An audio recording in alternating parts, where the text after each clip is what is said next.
It's happened to all of us. We're walking down the street and we come across trash, and then wonder, albeit for a split second, should I pick this up? And I'd say personally speaking, I act less than 10% of the time. I can be honest. Maybe there's not a place for me to quickly throw it away. Maybe it doesn't fit in my pocket. Or maybe I justify my inaction by saying I'm too busy. Either way, I keep walking. However, this episode's guests, Sarah and Phil, well, they came across that situation and they decided to act. They picked up the trash, created an Instagram account, and with the help of their children, sparked an international campaign around the simple action of picking up trash. I'm Jarrett Carpenter, and this is Wifi Water.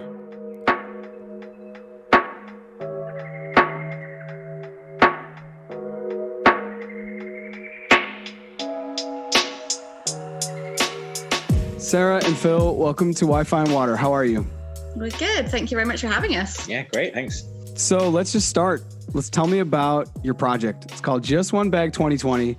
And I've gone on the website. I've read around a little bit. And as you know, we spoke about this before we started, I've had a lot of guests. I'm very interested in eco anything. And so tell us a little bit about your story. We moved to Boston from the UK about 2.5 years ago. And being an immigrant, be it temporary or permanent, in a different country, it can be challenging, and it definitely has its ups and downs. And I would always walk along the beach and I would find it quite therapeutic from a mental health point of view. And it would calm me down and feel like I was in control again. And I would take a bag and I started picking up the trash that I saw. And December the 31st last year, we took the whole family, New Year's Eve, we took a bag, we went to the beach. It's freezing cold because it's Massachusetts and it's South Shore Boston. So it was very cold. And we went for a walk and we picked up the litter that we saw. And Phil actually said, he was like, imagine if everybody did this. Imagine if everybody took a bag and filled it up. Imagine how much less litter there would be in the world and washing back into the oceans.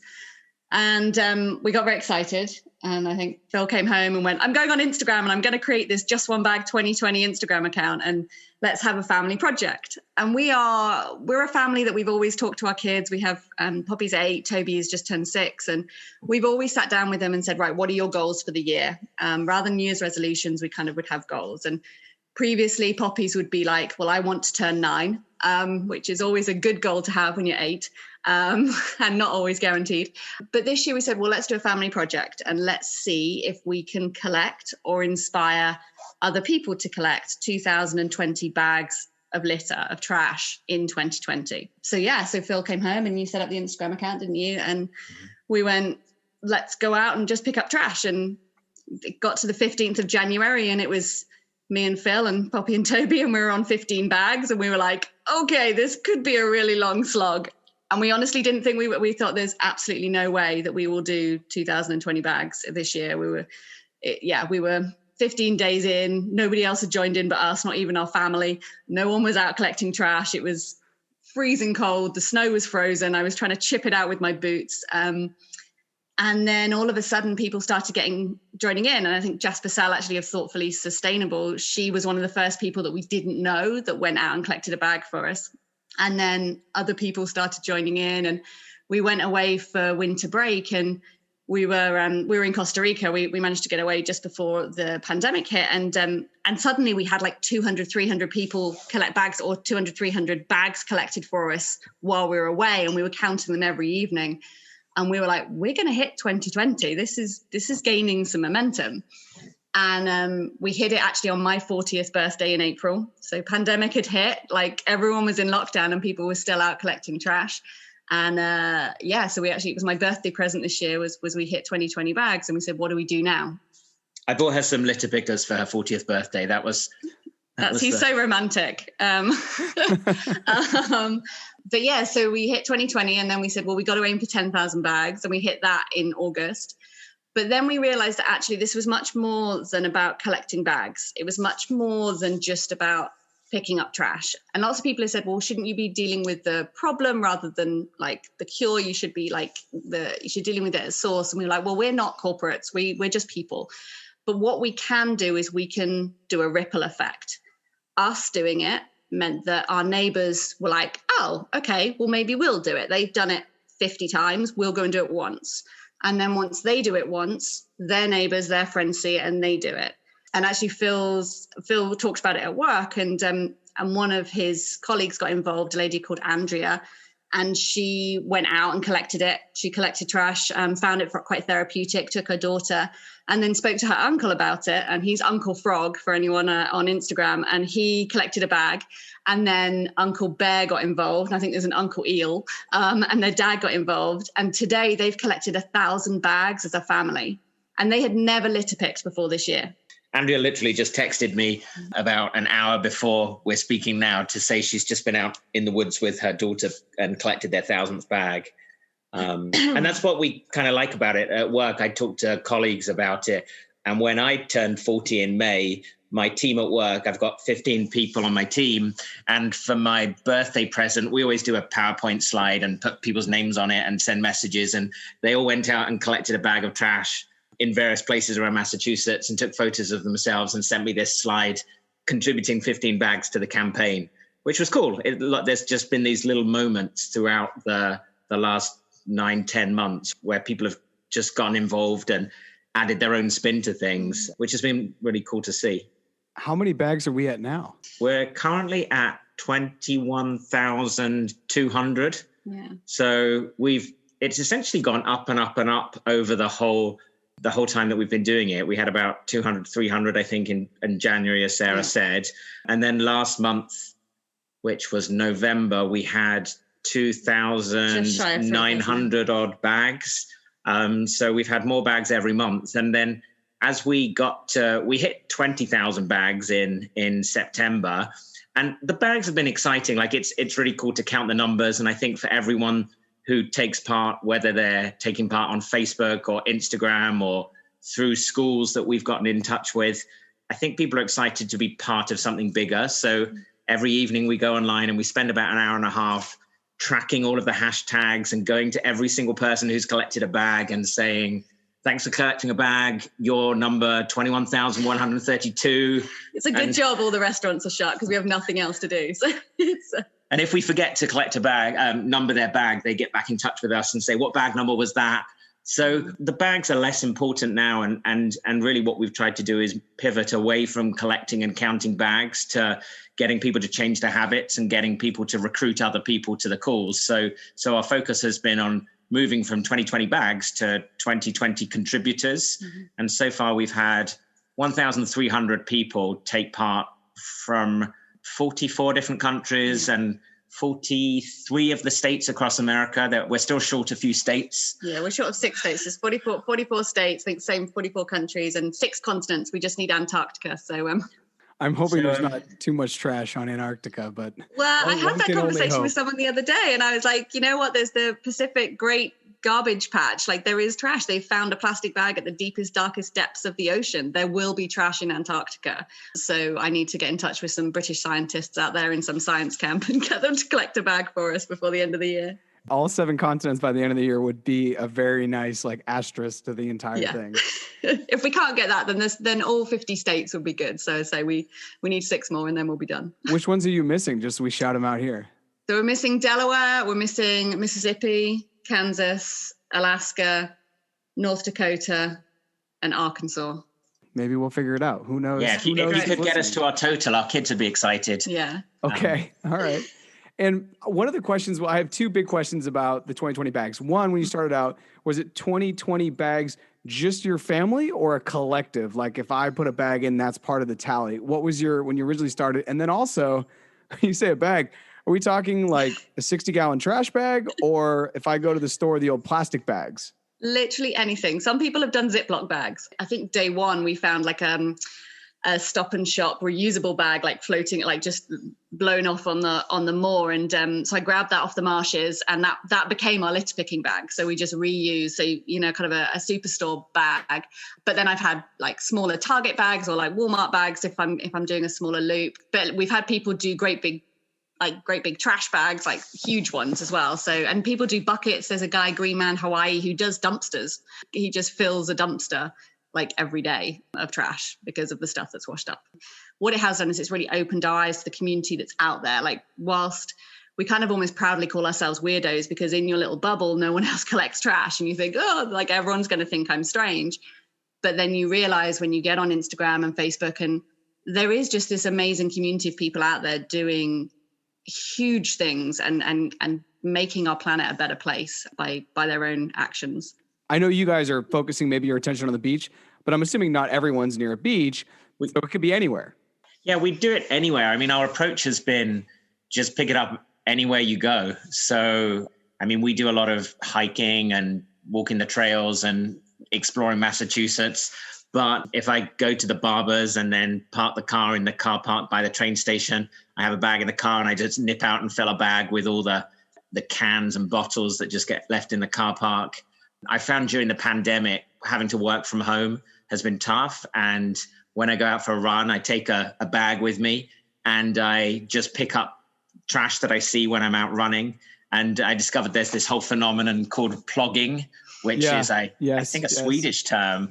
But yeah, so picking up litter while jogging. So I'll go out and pick up a bag and I'll run to the beach, pick up a bag full, and then sort of run back or jog back, sort of laden down with bottles. We just kind of do it anywhere. And like Sarah said at the beginning, I mean, Sarah was more passionate about this than me at the start. And I was much more self-conscious of would I want to pick up trash in front of our neighbors? Like, we live in a nice neighborhood. I think people think we're this crazy British family that goes around collecting litter, which sort of lives in our garage till we've sorted it and sent it off to the recycling. But I think, like, Sarah's given me more conviction that, like, if you believe in something like this, sometimes you have to, if you do it in front of people and if you talk about it, then that's the way to get other people involved. So rather than be embarrassed about it, like, I went to a company away day the other day and we were sort of walking through the woods. So I just took a bag with me. I took my litter picker. My boss was there and they're like, what are you doing? And I'm like, well, I'm just going to pick up some litter while we wander around on our away day. And they were like, oh, okay, that's kind of odd. And I bounded off and picked up a can in the woods. And then a few days later, someone texts me and they're like, oh, I've just taken my kids out and picked up litter. And I guess I'm learning that if you role model it, then other people get involved as well. Although we're, an evolved species, at the end of the day, I was at the Washington, D.C. Zoo, and I remember talking to the zookeeper who was basically answering questions as we were by, I believe it was a gorilla. And, the gorilla's eating like 30 pounds of lettuce and people are just watching this gorilla eat lettuce because it's fascinating. Yeah. And I remember the zookeeper being like, yeah, the craziest thing? We have 98.6% of our DNA is the same as this animal. Like, we are just an evolved species. And honestly, monkey see, monkey do.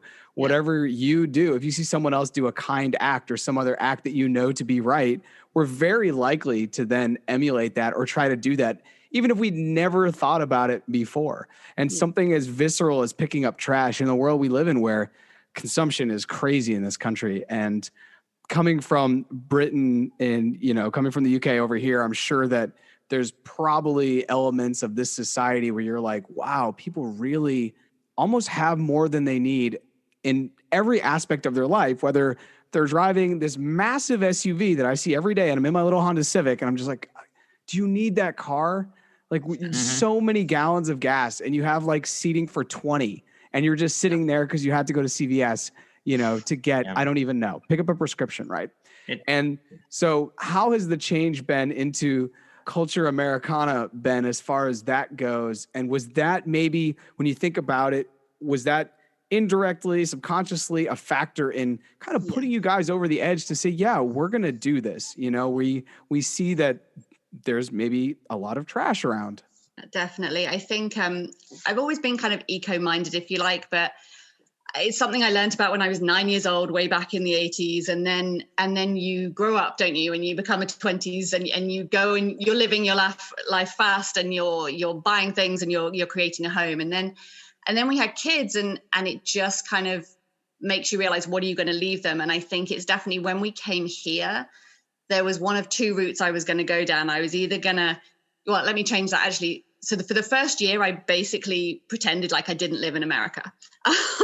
What does that look like?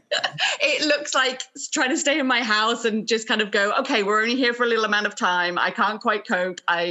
The language is different. People would look at me like, and their head would do that like little double take when you'd speak. And I mean, I walked into Lowe's my first week and I had someone shake my hand for being British. And I was just like, I was like, okay, I know this. I've been to America before. We both traveled extensively to the US. It wasn't like we didn't know America. My sister-in-law is American. We're aware of the American culture. We kind of thought we knew what we were getting into. But yeah, that was a bit strange when this guy was like, oh, do you know the so-and-so people from Plymouth in England? And I was like, you are fulfilling a lot of stereotypes right now of what British people think Americans are like.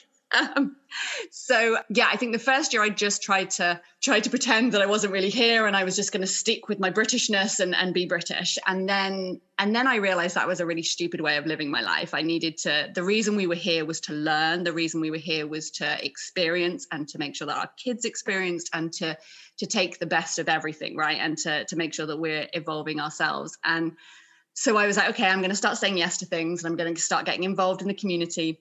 And it is, where we live is beautiful, but it is very, people don't want for anything.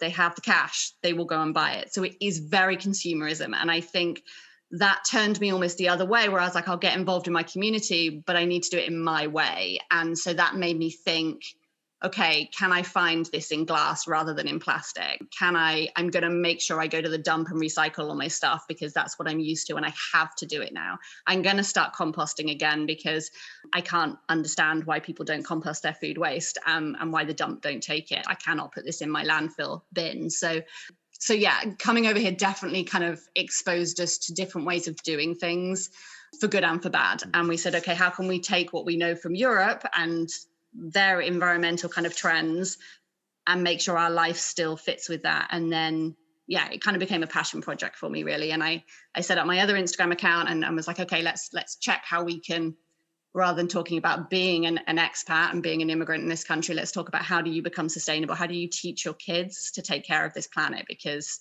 it is scary. We've all seen the David Attenborough documentaries and is it the Kiss the Soil, the new one that's out on Netflix, and the Kiss the Ground. Kiss the Ground, that's the one. Yeah. Sorry. There's 60 harvests left, 60, and then the soil will be dead and won't give any more harvests. So as a human species, it's quite terrifying, and it can be quite a dark wormhole to kind of go down and say, we have to do something. And the only thing I could kind of think of to do, or we could think of to do, was to pick up trash, because that's one step. Phil, is it similar journey for you? I think I'm on a slightly different journey to Sarah. We argue about this fairly frequently in our house. Same spaceship, but different trajectory. Yeah. I mean, we came to the States because of my work, and I'd worked in the States previously, so I'm a fan of America. Fan of America. I know. Who would have thought that I would say that? I think when we started this project, I was curious just to start it as sort of something to do. So I was as interested to see, would we be able to create a following? Could we do something interesting on social media? Would this just be something interesting to do? As I think Sarah's reasons were probably more virtuous than mine. But I have to admit, as I've gone out and collected trash, you do start to become more aware of your own consumption. So when you are out on a run and collect 15 Bud Light cans, I must have picked up hundreds and hundreds of huge Dunkin' Donut plastic things or coffee cups. And then 2 days later, I'm there picking up the same thing. One thing goes through my mind is, do people really need this bigger cup of coffee? Because half of them haven't even been finished. They're just thrown on the street. We just counted how many nips we've picked up. And in the last 2 months, in our local area, we've picked up 366 nips off the streets of our hometown, which is a beautiful, affluent town in south of Boston. And it does make you think. This project has shown me the good side of humanity and the community of people out there making a difference. And then I've also thought, who are these people that just throw nips out of windows? And which of the people in my hometown just lob their Bud Light cans onto the street?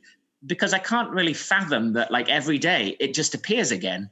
And it's interesting that it's out there. Mm. So I guess this has just helped me just sort of reflect on those kind of things. And when I think about consumerism more generally and us at home, I mean, Sarah and I are definitely on different planes. I find it quite tough always thinking about the environment and sustainability. And buying secondhand or I have my moments where I lose it. But when it comes to collecting litter, it's a small controllable thing that I think I can do when I can't necessarily impact climate change and all of the other stuff that I feel has been thrown at us this year in the middle of the pandemic. It's a small controllable action that feels like it makes a difference and frankly is good for my mental health as much as good for maybe the world. I run too, and I go and run, and the things I come across most now are nips. Mm-hmm. And if you're not from Massachusetts, we totally get that. Let me explain to you what a nip is. All it is like a shot of alcohol that comes in the 1.5 or 1 ounce plastic little bottles that are replicas of the liter bottles or the 2 liter bottles of liquor. So, vodka, whiskey, rum, whatever it is. But in Massachusetts, we call them nips. In other parts of the country, they don't. And when people come here, you're like, oh, how many nips you got? People are like, what are you talking about? Is that a really personal question? And so I see little nip bottles. I see masks. Yeah. And I see exactly what you're talking about, the Dunkin' Donuts, but I don't see the cup as much as I see the lid and the straw flattened on the street. And I see and the cup will be smashed because it'll have been run over, and then it will splintered, and then it'll turn into microplastics. And totally. I like running in the extreme heat, and I'm getting more comfortable of running now in the winter because I don't have to run by people. No one's outside walking. And so when I find those things, the only thing that goes through my mind, which I'm sure you guys see or know, people are throwing them out of their cars. There's a very conscious act. When you put down the window and it's 15 degrees out, that's craziness to throw something out. It's just like there are so many elements of, okay, I'm putting down the window. Okay, I'm now going to toss this. Yeah. Okay, that happened. Now I'm going to put up the window. And it's just wild. And one of the things, I lived in Guatemala for some time, and Guatemala struggles, like many countries do, with its waste management, with its trash management. And I'll never forget seeing, well, there are 2 stories that I have from Guatemala around trash and around behavior and kind of that, like, whatever we see, we tend to emulate. And one of them was being on a chicken bus. They call them camionetas, like the little big bus. And a kid finishes his wrapper. And so he gives it to his father. The kid's 3 years old, maybe. He gives it to his father. That's probably what you do. All right, Dad, you deal with this. I don't know what to do with this. The father reaches over and just drops it out the window. And I was like, okay, that's unfortunate. I'm not going to interject. It's not my place. I just saw this. I'll remember it forever. That was like a moment in time those people will never remember. For me, it was like very impactful. I also then saw a father in another part of Guatemala in a park. He finished I think he had like a lollipop or whatever. He finished it and he gave it to his son. And he said, go throw it away. So the son had the habit. So the son ran across the park and threw it away. And so I just think the idea of littering is something that on a societal level is passed down. Mm-hmm. And if it's not passed down, it is okayed. And I don't really understand why, but getting back to the nips, the masks, the Dunkin' Donuts, any of that stuff that you just find on the road, maybe you guys can talk a little bit about as you move forward, because you've definitely eclipsed your 2020. Congrats. You're probably going to get to 25,000. Hopefully we'll complete all the states. Yeah. As you move forward and you're talking now about 2020 contributors, is there going to be an aspect where you're really going to start to look behind a little bit and talk about consumption in the future? Are 2020 contributors going to be kind of armed eco warriors with the idea of also cutting down on the consumption? Because as you said, Phil, you can only pick up so many Bud Light cans, where then you go to drink a beer out of a can and you're like, when I recycle them, where does that go? It's just, once you start to pick up trash, a lot of questions start to be asked. I think that's what we see. And this has just evolved. It was never really the plan. I do think people are on a journey. So I think you start to see, like, someone will pick up a bag of litter like we did, or one of our neighbors did, or a friend. And to begin with, it's like, oh, we've just done this thing and they feel good. They might go on to do another one to help us get to a goal. What we've started to see is then some people will start to say to us, like, oh, now I see litter everywhere I go. And once you've done it 2 or 3 times, it kind of becomes a habit. So you can't really stop. So if I think of my mum, for the first 2 months we were doing this, I was like, get out, go and pick up a bag for us. And she was like, oh no. Then she did one, then she did another one. And now she's sort of texting me daily. And when she's out walking, she recruits fellow walkers and dog walkers and things. And I think you feel good, and then you start to become aware of consumption. So then you start talking about it. So you do start to question, wow, a lot of this stuff does end up on the streets. And if it's not littered, I'm always struck by how much sort of comes in through the ocean. So tampon applicators, what else? Bits of rope, dental lobster floss nets. the dental floss sticks things, they're everywhere. They're not where people are flossing their teeth. We find toothbrushes everywhere. And then I think that the spirit of just one, we hope that people will start to sort of say, okay, well, I'll just make just one more change. So like we started doing things which I resisted when Sarah started encouraging me to do this stuff, like using bamboo toothbrushes, because frankly, they aren't quite as nice as my plastic toothbrush. But now I've picked up 50 broken toothbrushes off the beach. I'm much more convinced about like why I don't need a plastic shampoo bottle or a plastic soap or plastic. And I'm happy to try the alternatives. I also don't want to be an eco warrior or a martyr around it. So I think Sarah and I have come to a bit of an agreement that we'll try these things.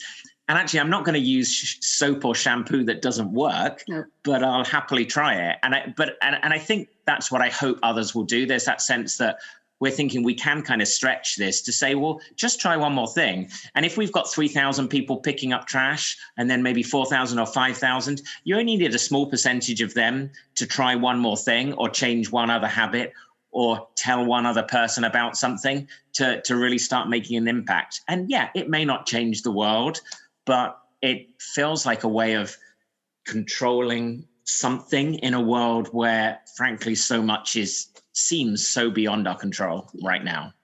And I think just kind of coming back to your question about going back to source and going back to consumption, to build on Phil's, was our goal. We've built a website and we've just launched it in the last few weeks. We had a very kind friend who runs a marketing consulting firm called The Local Market MA, and she very kindly put together our website. And our goal is to then have that as a bit of a hub where people, they can check in on our campaign, but they can also use it as a point for, okay, well, if I do want to become more sustainable, who do I go to? So it's got Jess on there from Thoughtfully Sustainable. It's got Jen on there from Honestly Modern. It's got Miranda in there from New York, from Miranda's World. So there's different places that people can go to and say, okay, I've started this journey. And Manny Rionda from Fill a Bag, he always talks about litter picking being an entrance action. So you kind of come in and you see it, as Phil says, and you spot, you want to make changes in your consumption. And so it's then giving people the resources and other places to go to do that. And then our goal, I think Phil mentioned earlier on, is to go into schools, because essentially the next generation is our hope, right? Like it's, whilst yes, it's the teenagers that are sat in the cars chucking the beer cans out at the cemetery, that's their drinking spot. But the next generation coming through are going to be the ones that are going to inherit this planet. So we would like to go into schools. I have this vision that at some point I'll get a presentation together and we'll be able to do these virtual Zoom calls with kids and explain to them about trash, about where it comes from, and get them doing school cleanups and get them, whether that's post-pandemic when they can all do it together, or the great thing about it is that you can do it during the pandemic, because you just say, go out as a family. Litter picking is usually a great way of getting people to stay 6 feet away from you. So they don't tend to come too close. So you can go out, go for a walk, go on your own, and then just send in the bags that you've done. And then you can feel part of something without physically having to be together.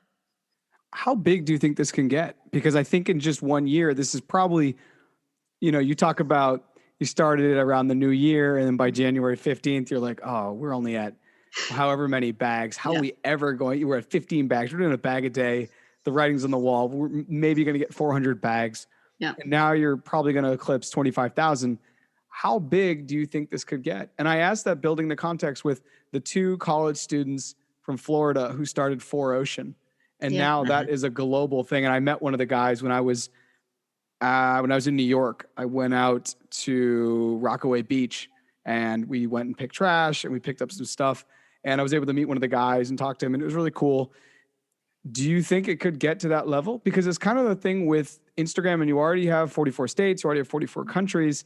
If everyone there gets 3 people and keeps paying it forward, it spiders out really big. Do you have any possible concept of where it could go? Because it could be something that really, takes a life of its own.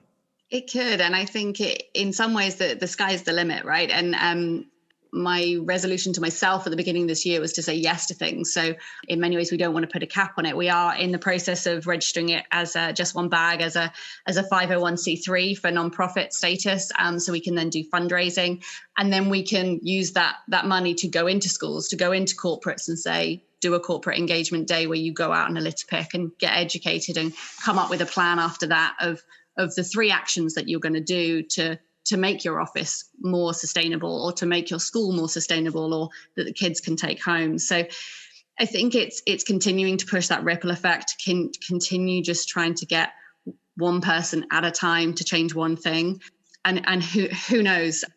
I hope that it will also be, the aspiration is probably less for our campaign to become huge and more for us to start forging partnerships with other organizations with similar campaigns and similar ideas. And I think what we've discovered through Instagram and Facebook is this, as Sarah said, this amazing community of similar organizations. So there's a guy called Jackson who runs something called One Piece Army out of Portugal. And it was a similar concept, trying to inspire people to pick up 1 million pieces of litter in 2020.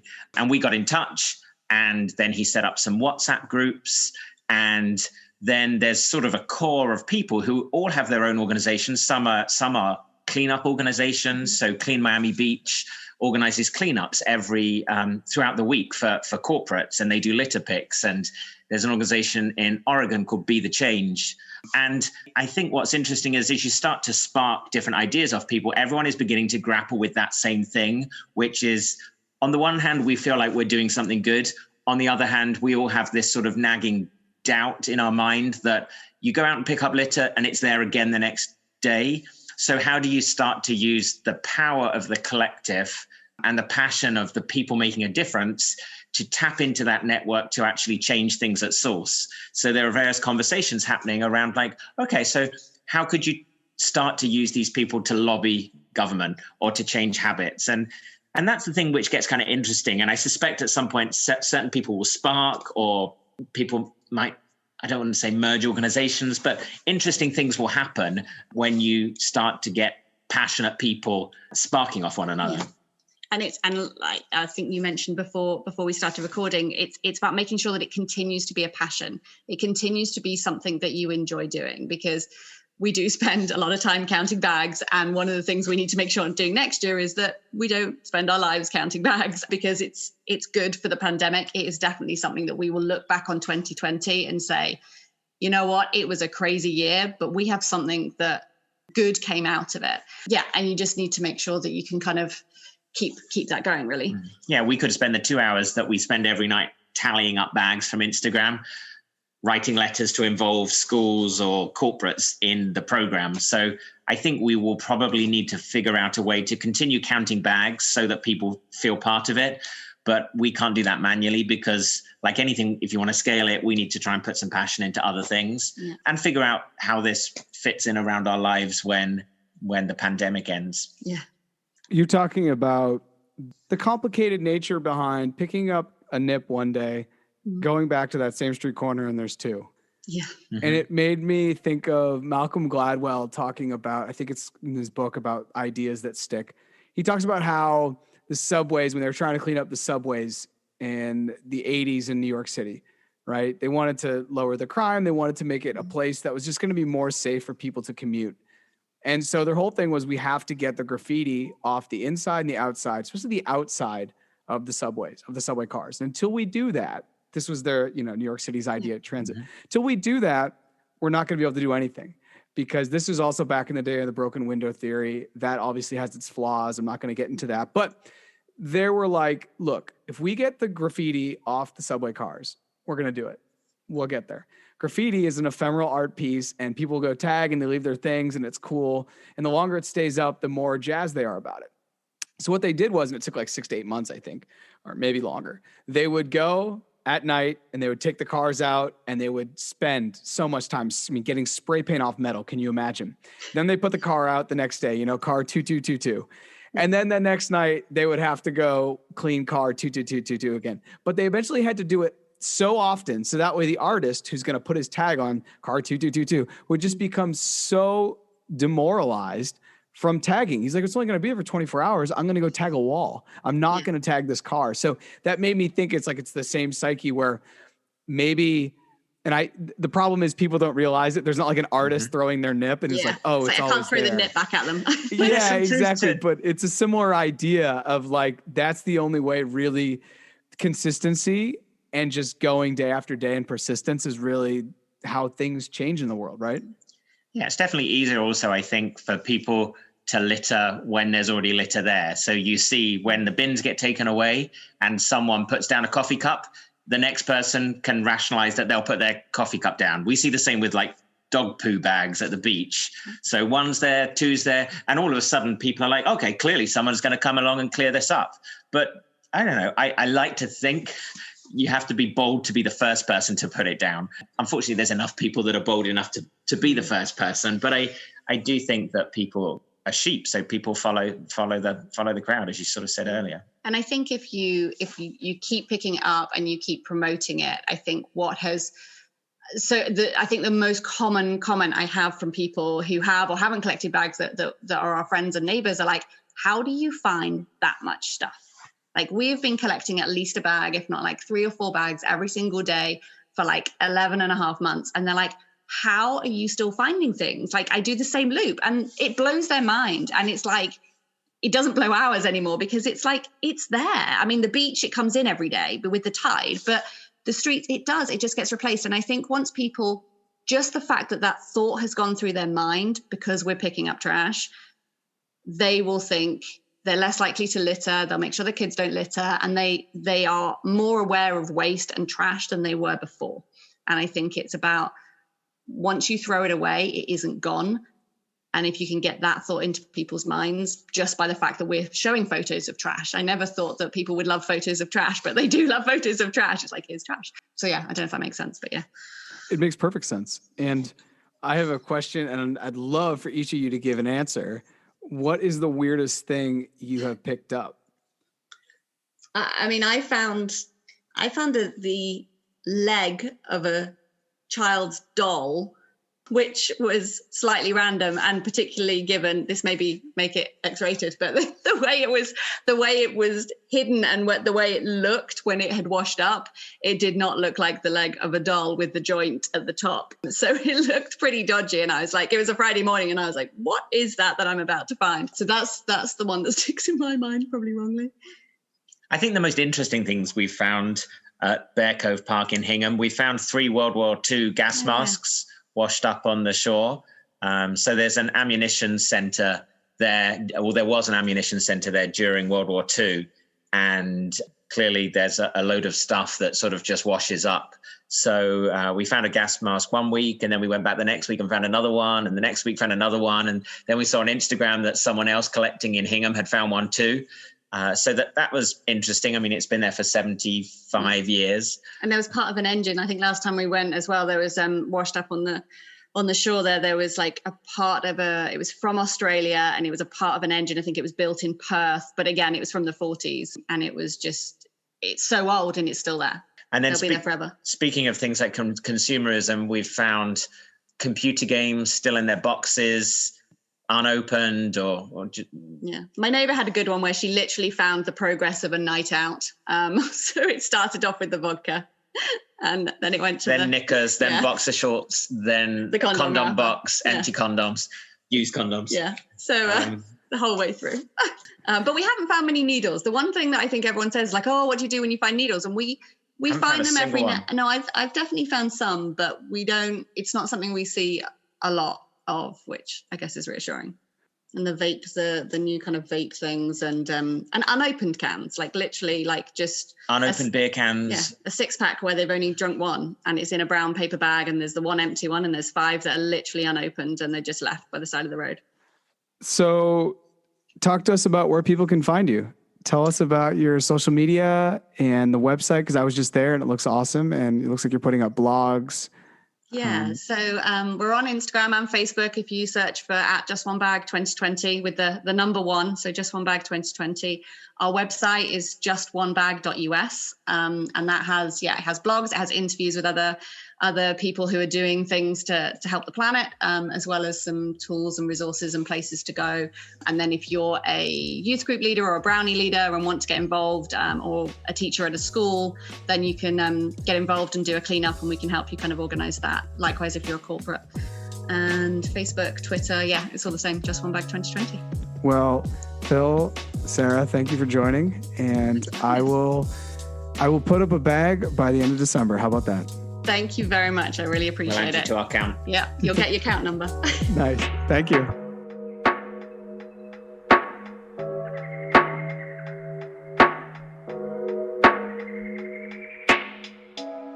Thanks again for listening to this episode of Wi-Fi and Water, and be sure to follow us on Facebook and Instagram at Wi-Fi and Water Podcast.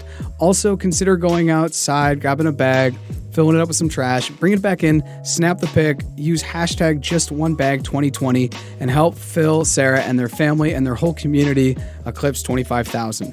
Also, if you know any of the people in the states that were mentioned, there were 6 states mentioned, go ahead, reach out to them, text them, ask them if they'd fill up a bag, and just use the hashtag. Thanks again, and we'll see you next time.